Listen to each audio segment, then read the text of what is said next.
Hi Sagittarius, welcome to your weekly video for the 13th of October to the 20th. I am Charlene Lizette. If you're new here, hello, hi, welcome. Thanks so much for stopping by. If you're returning, a massive thank you to you. On the 20th of October, we have an Aries full moon. I took that deep breath in Sagittarius because it has the potential to get a little bit intense. So I think that would be a great day to maybe focus on releasing everything that's no longer serving you. Definitely an energy of accumulation here. And also this opportunity to really like get clear on what is still holding you back, what is still or what rather still needs healing or clarity or unearthing, okay? Mercury stations direct, I want to say on the 18th, okay? For some of you, this may be around love this week that's really on the forefront, or the type of job that you love. You know, people who have a Sagittarius midheaven can sometimes have multiple careers or are able to do multiple jobs throughout their lifetime, because they seek fulfillment. And so when they master one career, then they want to move on to another, etc. And so they need change, they need traveling, they need flexibility, they need learning, teaching, speaking to public crowds, etc. Okay, so maybe this week you're really understanding, like, what is my job, what is my career, what is my life purpose? And maybe you're getting clear on it. That's for some of you. Definitely the career is showing up here. We'll get into the love reading in a little bit. For now, we're going to focus on like just the overall messaging to see what's coming through. The other thing, yeah, like you have so many pentacles here, honestly. 1, 2, 3, 4, 5, 6, and 7. Yeah, maybe like what... I had a feeling, I said it in the beginning, you know, I said this full moon in Aries, I felt like for whatever reason, Sagittarius, maybe you have an Aries moon, maybe this moon is aspecting your natal chart in a particular way, but there is something here to be said. Did I introduce myself? Anyways, if you're new, hello, hi, welcome. Thanks so much for stopping by. I'm Charlene Lizette. So yeah, there's something definitely here, Sagittarius, that is being illuminated for you with that moon at the bottom of the deck. Almost something that like you're in defensive energy around, or maybe like wounds, right? The 9 of Wands is the wounded warrior. And the fact that it's at the bottom of the deck, it almost feels like it's something that you've constantly had to battle with or constantly have to fight. Let's get your mantra cards and your astrology card and we'll dive into this reading. So far, this really looks like there is some type of love here, or romantic energy, or even like what you love, how you want to be loved, what matters to you in terms of love, okay? That's showing up here. Or maybe like the type of stability and like family life that you've always wanted or desired. That's definitely showing up here in the reading in one form or... You know, I'm just gonna shift here for a minute. So this past weekend, I actually met a bunch of new friends, and I was at a dinner party, and I don't walk into a room and say, hello, my name's Charlene, I'm a psychic medium. I don't feel like I can own it, or maybe I feel like that's not my purpose, right? I know very clearly that my job is to be a spiritual teacher, a spiritual guru of sorts, and a transformation coach, and to help you to step into your true soul purpose and radically transform your life. Like, I know that that's my, like, I know this to be true. But it doesn't mean that I also am not highly psychic and intuitive. Like, I am, like, I'm noticing more and more, like, my psychic ability is, I don't even know, man, it's freaking next level. Look at that. Look at the card that flew up. That's right, it says full moon on it, okay? Yeah. Yeah. So the card, the mantra card that came out says blame. I accept responsibility for my well-being. I think that this maybe has to do with some of that shadow work, or some of the things that you need to harvest, some of the things that you need to release in the new moon, right? Because full moon. Full moons are all about energy, peak, harvest, blessings, achievement, but it's also the release, right? It's the illumination of what needs to be gone, right? Like you got to shake it off, right? Because how can you celebrate something coming to accumulation if you're still attaching to something old? For example, if you all are seeking career advancement or financial advancement in your life, how can you celebrate a new job opportunity or a new career opportunity or an abundance of money coming in your career if you're still attached to that one time in that old job where they fired you and they wronged you, or you know, the fact that you got let go from the other job? Do you get what I'm saying? Like, we have to learn how to remove from certain situations and experiences and let them go. And I think that that's the lesson, the big lesson this week, how to let it go. Right? How do you let it go?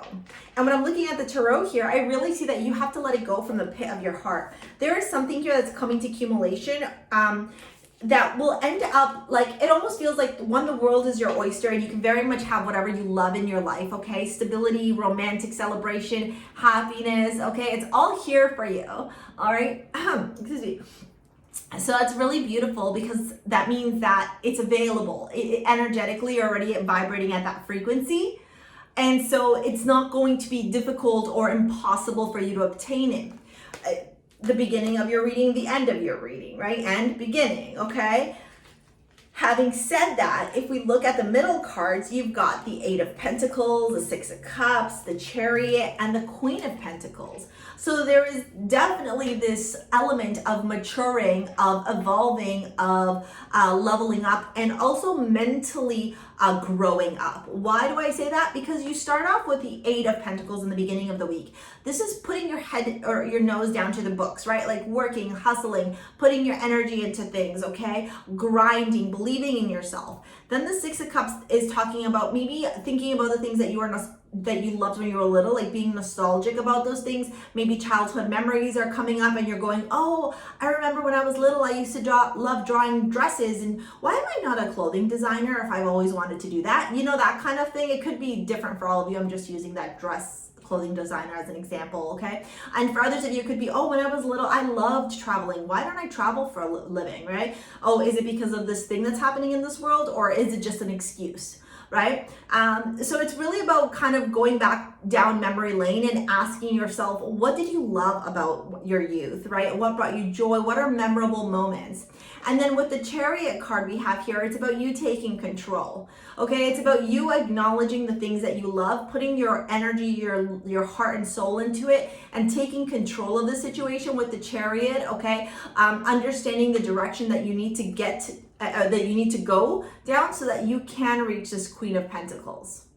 Okay, this Queen of Pentacles being groundedness, being maturity, being financial maturity. 8 to a queen is a big jump, right? This is also a very nurturing energy, a very loving energy, a very financially abundant energy, okay? So I definitely see you, maybe like your mom had a big influence, or women in your life had a big influence in regards to finances. But there definitely is this element of you recognizing what it is that you need to do to attract these things that literally are at your fingertips. It's almost like you just need to go and grab it and claim it to be yours, right? Like claim it, like really claim the abundance and success. And also with this blame card is stop blaming other people for your shortcomings, right? And I know that's a hard pill to swallow, but when we recognize that we're responsible for everything, life changes dramatically, right? There's such a level of self-awareness and and consciousness with that, sorry.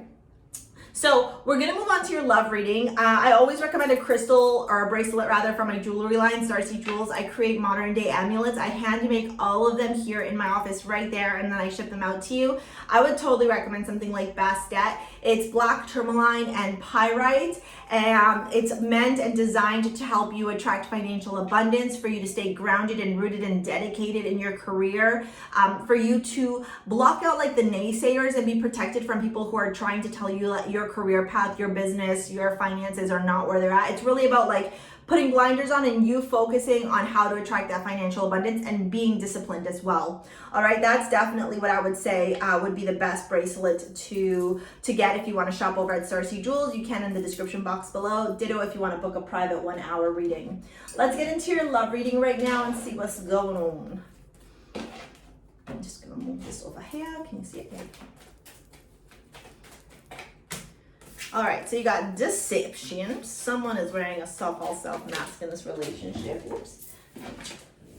Past life relationship, I mean, that's showing up there in the Six of Cups. I'm curious to know if there's a situation here on you. Stay optimistic about your love life, about you moving on from a relationship. Like maybe there's the realization that you need to untether yourself from a connection, from a past love affair, right? Like maybe there's accumulation here of acknowledging that, like, hey, it's time for me to release, I don't know, Bob the Builder, because he just wasn't it for me. I'm just making that up. Obviously, it doesn't matter your gender, just you apply it how it fits in your life, okay? Yeah, the Five of Pentacles. You know, it's funny too, as I'm looking at this, it almost feels like you're on a path of self-evolution, self-growth, and attracting a very balanced and mature and healthy future for yourself, and like a good foundation. And if you were in a situationship of sorts, it almost feels like it's the realization like this person is not for you.